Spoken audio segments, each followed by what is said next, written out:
Hello viewers, मेरा नाम है डीके और आप देख रहे हैं लर्निंग मॉर्गेज। तो प्रीवियस वीडियो में हम लोग एक क्रेडिट रिपोर्ट का 3 एपिसोड क्लियर किया है और उसमें से लास्ट एपिसोड जो है हमने बात की थी क्रेडिट इंक्वायरीज के बारे में, डेरोगेटरी इवेंट्स अकाउंट्स के बारे में, पब्लिक रिकॉर्ड्स के बारे में, बैंकरप्सी और फोरक्लोजर्स। इनमें होती क्या है, क्या ट्रीटमेंट होता है, डेफिनेशन क्या है, ये सारे हमने डिस्कस किया था। अगर आपने वीडियो मिस कर दिया है तो डिस्क्रिप्शन में आपको लिंक मिल जाएगा या फिर आप चैनल विजिट करके वीडियो लिस्ट में जाके भी देख सकते हैं। तो आज हम बात करने वाले हैं इनकम के बारे में। इनकम रिव्यू, कितने तरीके के इनकम होते हैं, क्या क्या इनकम है, ट्रीटमेंट क्या है उसका, चेक पॉइंट्स क्या है, इनकम कैलकुलेशन कैसे करते हैं, सारे तरीके से हम लोग की इनकम रिव्यू में हम लोग देखने वाले हैं। तो पहले हम लोग आ जाते हैं इनकम कितने टाइप्स के होते हैं और इनका ट्रीटमेंट कैसे होता है। तो पहले तो हम लोग जान लेते हैं सैलरीड इनकम। सैलरीड इनकम किसे कहा जाता है? ना कोई भी बॉर्डर किसी कंपनी में काम करता है और उसका ओनरशिप नहीं है उस कंपनी में, उनके द्वारा जो पे स्टब मिलता है और W2 उन्हें मिलता है, हम उससे सैलरीड वाले इनकम ले सकते हैं।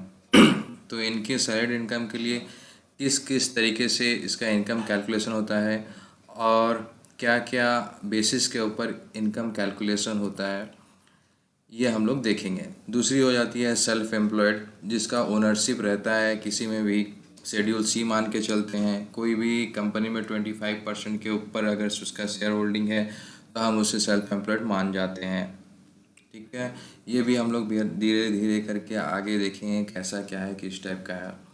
रेंटल इनकम और उसके बाद अदर इनकम। रेंटल इनकम नाम से ही आपको जैसे पता चल रहा है, any income generated from the property which is rented, हम उसे रेंटल इनकम की तरह काउंट कर लेंगे। तो सैलरीड इनकम जो है 4 तरीके से कैलकुलेशन होती है इसके। पहला आवरली पे, घंटे के हिसाब से मुझे पे मिलती है आवरली पे। बाई वीकली पे, बाई वीकली में उसको पेमेंट मिलता है। सेमी मंथली, सेमी मंथली के हिसाब में उसको पेमेंट मिलता है। उसके बाद एक यहाँ पे एक मंथली पेमेंट भी है। सेमी मंथली के बाद मंथली पेमेंट भी है, that will be added. Self employed में शेड्यूल सी आ जाती है, शेड्यूल एफ आ जाती है। ये हमें मिलती कहाँ पे है ना, 1040 जो पर्सनल टैक्स रिटर्न है वहाँ से हमें इसका डिटेल मिल जाता है। उसके बाद पार्टनरशिप इनकम होती है जिसका फॉर्म बिजनेस फॉर्म है 1065। उसके बाद एस कॉरपोरेशन हो जाती है 1120 एस। उसके बाद कॉरपोरेशन 1120। ये सारे बिजनेस टैक्स रिटर्न हैं। ये सिर्फ मैं भी ओवरव्यू बता रहा हूँ, बस इसके बारे में हम लोग धीरे धीरे आगे जाके डिटेल में डिस्कस करने वाले हैं। रेंटल इनकम, रेंटल इनकम एक 1040 जो है शेड्यूल ई में आपको मिल जाती है 1040 के। उसके बाद रेंटल इनकम जिसमें बिजनेस है, बिजनेस रिटर्न में जो इनकम शो होता है उसमें से हम लोग रेंटल इनकम कैलकुलेट करते हैं। वो फॉर्म का नाम हो जाता है आपका 8825। उसके बाद अदर इनकम में आपके आ जाती हैं एसएससी इनकम, एसएससी बेनिफिट्स आ जाती है, डिसेबिलिटी इनकम आ जाती है, MCC, foreign income, foster income, pension, retirement और बहुत सारे इनकम हैं जिसका लिंक मैं डिस्क्रिप्शन में दे दूंगा, आप जाके रिव्यू कर सकते हैं और उसके बारे में हम लोग आगे भी डिस्कस भी करेंगे। डोंट वरी, हम लोग सब टॉपिक धीरे धीरे कवर कर देंगे। तो पहला हमारा जो मोटो रहेगा वो सैलरीड इनकम के बारे में रहेगा। कैसा सैलरीड इनकम हम लोग कैलकुलेट करते हैं, किस तरीके से कैलकुलेशन किया जाता है, चेक पॉइंट्स क्या है, रेड फ्लैग क्या है और रीच आउट कैसे करेंगे, और सैलरीड इनकम किसी का है तो उनमें से हम कौन सा इनकम पिक करके बॉरर को सैलरी इनकम के हिसाब से क्वालिफाई करेंगे, वो हम जानेंगे। ठीक है, तो इनकम रिव्यू पार्ट में हम पहले देख लेते हैं pay stub. Pay stub salary income है यानी कि उसको पे स्टब मिलना ही मिलना है और W2 भी मिलेगा। तो W2 के पार्ट हम लोग नेक्स्ट डिस्कस करेंगे। पहले हम लोग जान लेते हैं पे स्टब के बारे में। पहले पे स्टब में हमको देखना पड़ जाएगा, पहले पे स्टब में हम चेक करेंगे चेक पॉइंट्स क्या हैं उनके, उसके बाद हम कैलकुलेशन में जाते हैं। तो पहला चेक पॉइंट्स जो है सैलरीड बॉरोअर के पे स्टब के लिए, पहले वो तो वैलिड होना चाहिए। वैलिड यानी कि आपका एप्लीकेशन डेट से 30 दिन तक होना चाहिए, मोस्ट रिसेंट 30 डेज, उससे ज़्यादा नहीं होना चाहिए। एम्प्लॉयर का नेम होना चाहिए, कहाँ से वो पे स्टब जनरेट हुआ है। बॉरर का नाम होना चाहिए, एड्रेस होना चाहिए, वाईटीडी इनकम होना चाहिए। ये रहा आपका जो मैं कर्सर दिखा रहा हूँ, ये वाईटीडी इनकम शो होना चाहिए। अब विदाउट एनी क्रॉप, कोई भी क्रॉप होना नहीं चाहिए जो कि डिटेल हिडन हो जाएगा। और डिडक्शन पार्ट, ये जो डिडक्शन पार्ट है ये भी रहना चाहिए पे स्टब में। ओके, तो ये सारे बेसिक चेक पॉइंट्स है। पहले अगर पे स्टब हमको मिलता है रिव्यू करने के लिए, कैलकुलेट करने के लिए, पहले हम लोग ये 6 पॉइंट जो है हम लोग उसे चेक कर लेंगे कि पे स्टब सही है कि नहीं, उसके बाद हम कैलकुलेशन में जाएंगे। ठीक है, तो पहले हम लोग देख लेते हैं पे स्टब का सैलरी, बॉरर का सैलरी इनकम पे स्टब से हम कैसे निकालेंगे। तो यहाँ borrower who work for a company और organisation in which they have no ownership are said to be salaried employees. जैसे पहले की ये लाइन मैं पहले ही बता दिया हूँ। ठीक है, इसमें से अब पे स्टब हमको जो मिलेगा, जब हम कैलकुलेट करेंगे इनमें से क्या क्या इनकम पिक करना है क्वालिफाई और कैलकुलेशन के लिए। ठीक है, तो ये यहाँ पे दे दिया है नोट 1 में। पहले तो हमें देखना है ग्रॉस पे फॉर फिक्स्ड कंपोनेंट। ओके, उसके बाद the most common fixed component are base pay, regular hour, sick leave, holiday, PTO, paid time off भी कहते हैं इसे, vacation, personal hour, annual leave, personal leave, snow day time, ETC. यानी कि ये सब जो बोर्ड में लिखा हुआ है यही सारे को हमको ऐड करके ग्रॉस इनकम मिलता है। और ग्रॉस इनकम के हिसाब से हम इनकम कैलकुलेट करते हैं, वो चाहे आवरली हो, बायो वीकली हो, सेमी मंथली हो या मंथली हो। तो पहले हमें ग्रॉस पे निकालना है। ग्रॉस पे कैसे निकलेगा, इन बोल्ड आइटम को ऐड करके ग्रॉस पे निकलना है। पहला नोट क्लियर। नेक्स्ट में आते हैं, अगर बॉरर का पे स्लिप मिलिट्री वाला है, अगर वो मिलिट्री वेटरन अफेयर्स है वहाँ से आपको पे स्टब मिलता है, तो उसमें 2 एडिशनल कंपोनेंट मिलेगा। वो है BAH, वो क्या हो जाता है, बेसिक अलाउंस फॉर हाउसिंग, और दूसरा हो जाता है BAS, basic allowances for substance. तो ये एक्स्ट्रा कंपोनेंट आपको मिलेगा, तो ये भी आपको ऐड कर देना है फिक्स्ड कंपोनेंट में। ठीक है, do not consider component such as overtime, bonus and commission. ये आपका पे स्टब में अगर रहता है इसे हमें कंसिडर नहीं करना है। इसका जो नोट्स है, इसका ट्रीटमेंट है, ये आगे माने चलो WVOE में कैलकुलेट करेंगे तब हम देखेंगे over time income, bonus income, commission income कैसे कैलकुलेट किया जाता है, ये नेक्स्ट हम देखेंगे। पहले हम सिंपल जो बेसिक है बॉरर का सैलरीड में है, hourly, monthly, semi monthly, by weekly calculation की तरफ से हम लोग जाएंगे। क्लियर। नेक्स्ट आ जाते हैं पे स्टब। अब हम पहले कैलकुलेट कर लेंगे वीकली के हिसाब से कैलकुलेट कैसे किया जाता है। Pay period for a week festive is 7 days, जो कि 7 दिन का रहता है वीकली, आपको जैसे पता ही है। इसमें हमें कैलकुलेशन कैसा करना है।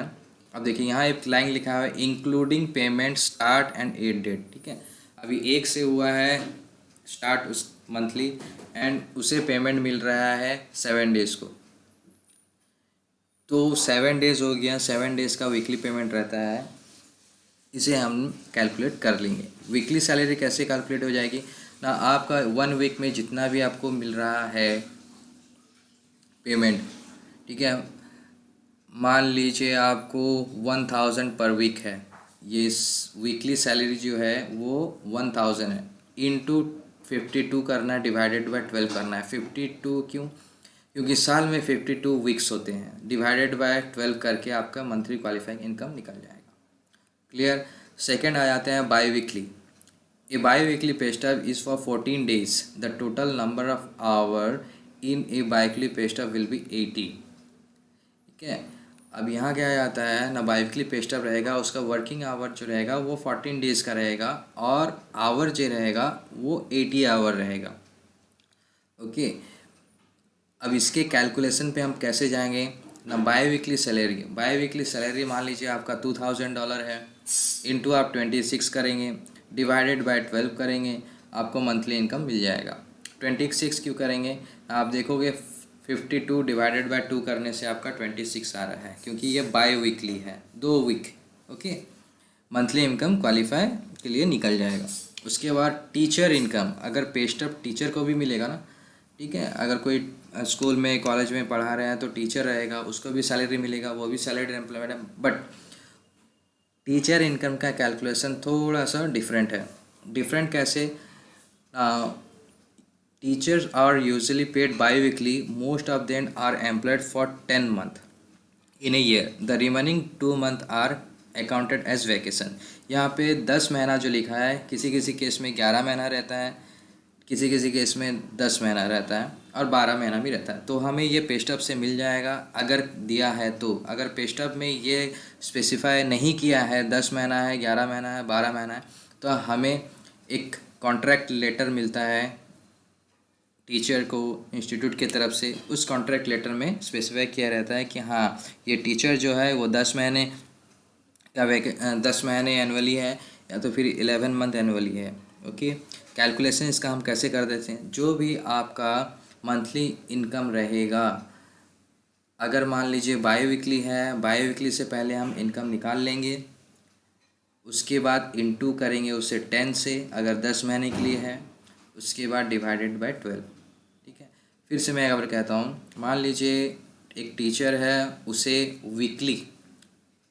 वो वीकली सैलरी स्ट्रक्चर पे आता है, तो हमें देखना होगा उसका वीकली सैलरी कैसा है। मान लीजिए $500 है, इनटू 52 करेंगे, उसके बाद डिवाइडेड बाय 12 करके उसका वीकली क्वालिफाइंग इनकम निकल जाता है, वीकली इनकम। अब अगर ये टीचर है तो हमें ये वीकली इनकम को 10 के साथ इनटू करना होगा, डिवाइडेड बाय 12 करना होगा, तो हमें मंथली क्वालिफाइंग इनकम मिल जाएगा। किस केस में? सिर्फ टीचर के केस में। बाकी नॉर्मल अगर वो एम्प्लॉय है और 12 महीना काम कर रहा है तो उसे हम ऐसे ही कैलकुलेट करेंगे, जैसे कि ये सैलरी वीकली का है, बाई वीकली का है और सेमी मंथली का रहेगा, वैसे ही करना है। नेक्स्ट आ जाते हैं सेमी मंथली।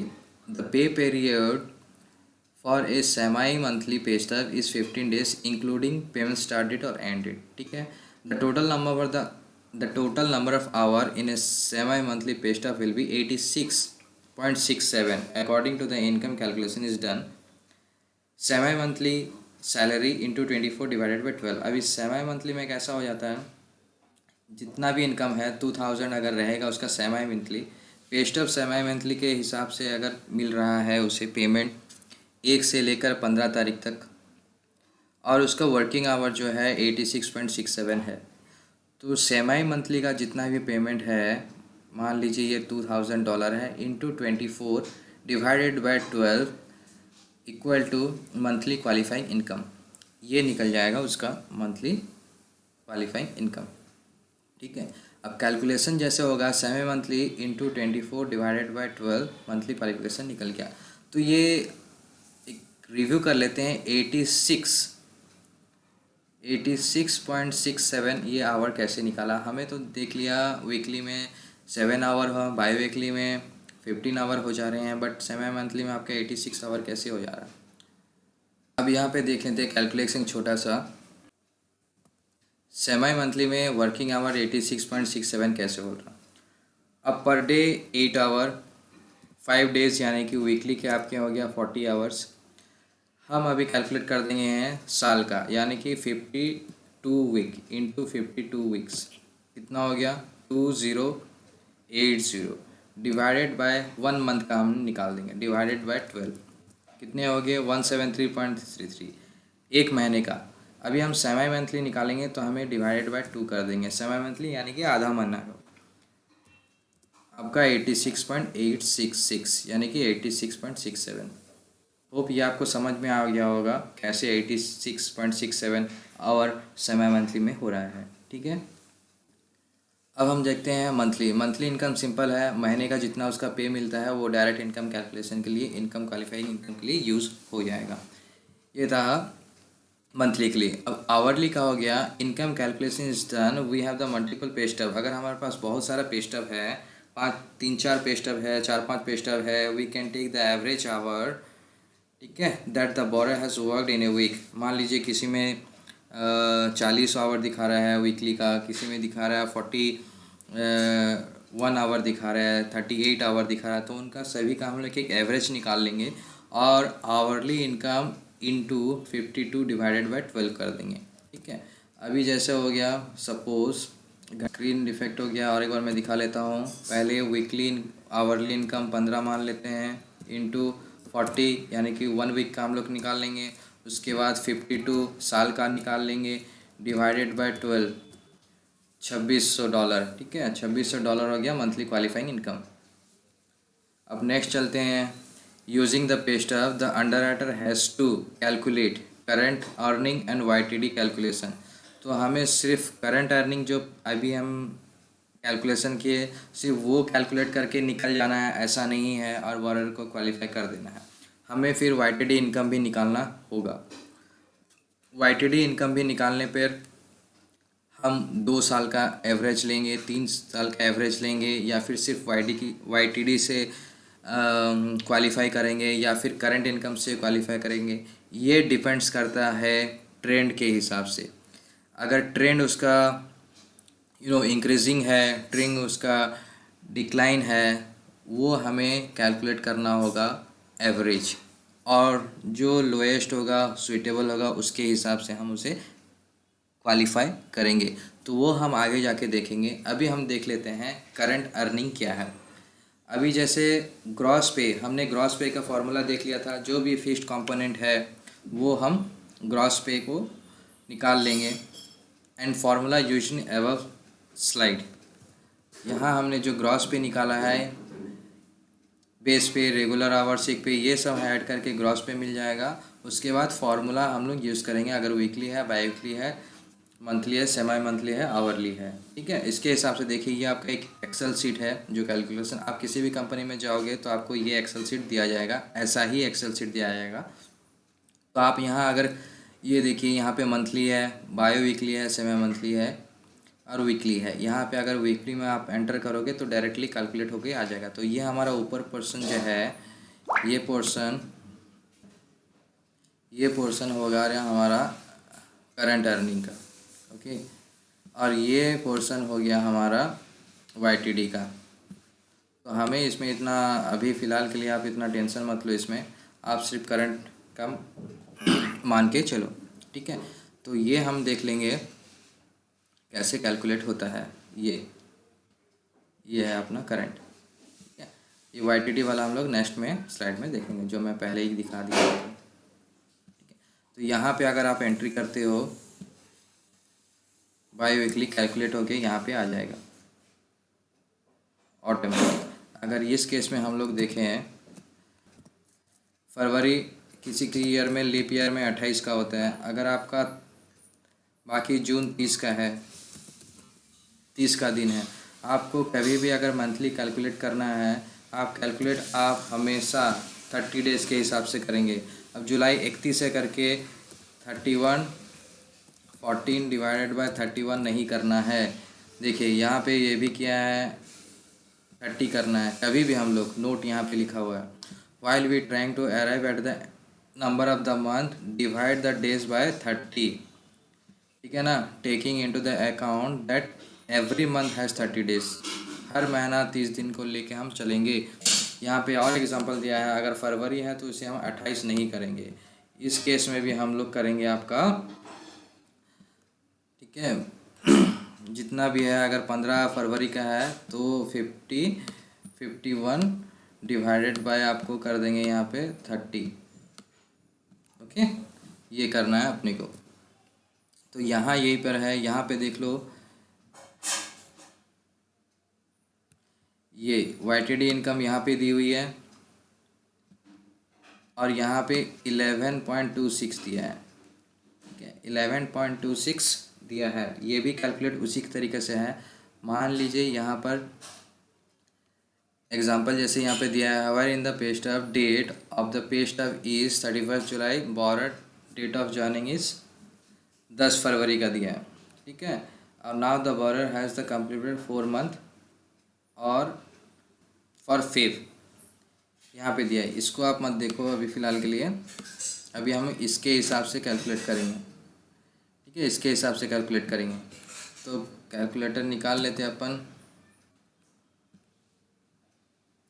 अब यहाँ पे पे स्टब एंड डेट कब है? 31 जुलाई।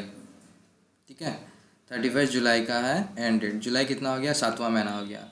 अब डेट ऑफ ज्वाइनिंग कितना है इसका? 10 फरवरी 2020 है। 20 का लेके हम लोग चलते हैं। तो फरवरी महीने में पहले हम लोग को देखना पड़ेगा ये कितना दिन काम किया है और उसके बाद कितना दिन काम किया है। जुलाई 31 है, यानी कि वो जुलाई का पूरा महीना काम किया है, जून का भी पूरा महीना काम किया है, मई का भी पूरा काम किया है। उसके बाद और एक पीछे जाएंगे, अप्रैल का भी पूरा काम किया है।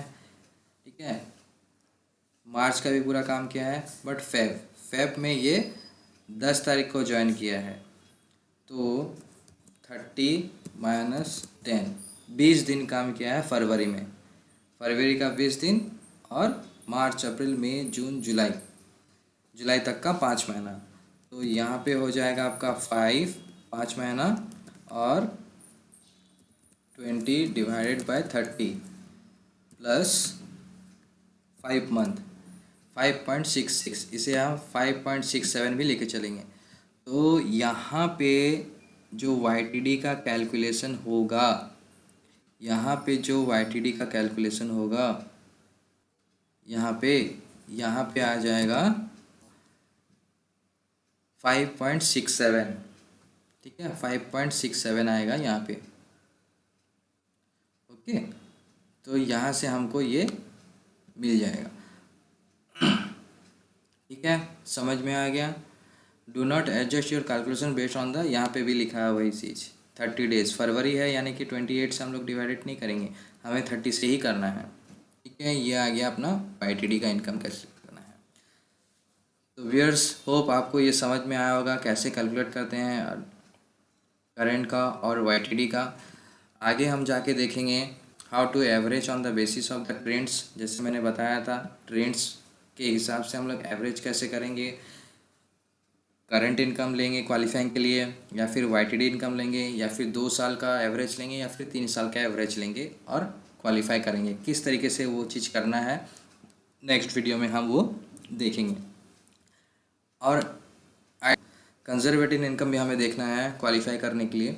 जब हम एवरेज निकाल लेंगे ट्रेंड, ये एवरेज वाला सेक्शन हम जान लेंगे YTD से, और कंजर्वेटिव उनमें से कौन सा है देखेंगे, उसके हिसाब से हम बॉरोअर को क्वालिफाई कर लेंगे। कौन सा मोस्ट सुइटेबल क्वालिफाइड इनकम होगा वो हम पिक कर लेंगे। How to get the qualified income. तो व्यूअर्स, नेक्स्ट वीडियो में हम ये सारे टॉपिक को कवर करते हैं। वीडियो ज़्यादा लंबा ना हो करके मैं छोटी छोटी ही वीडियो बना रहा हूँ, आप देखते रहिए क्लिक करके प्लेलिस्ट में, आपको समझ में आ जाएगी। तो थैंक यू व्यूअर्स, ये था आज का ये टॉपिक। तो होप आपको समझ में आया होगा। अगर कोई क्वेश्चन है तो आप कमेंट कर सकते हैं। Okay, thank you, bye, see you in next video.